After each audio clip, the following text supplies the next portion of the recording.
Hello everyone, welcome back to Initial Solution.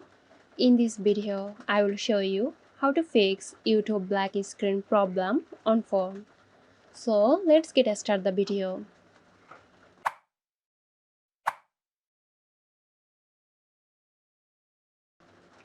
At first, click on Settings, then select Apps. Find YouTube from here and click on it. Now click on Storage. From here, clear the cache and data. Click on Clear Data and Clear Cache. Now you have to go to Play Store and search for YouTube. Check if there is an update available. Click on the update button. It will start updating YouTube and solve your issues. But if it's not still working, then try restarting your phone.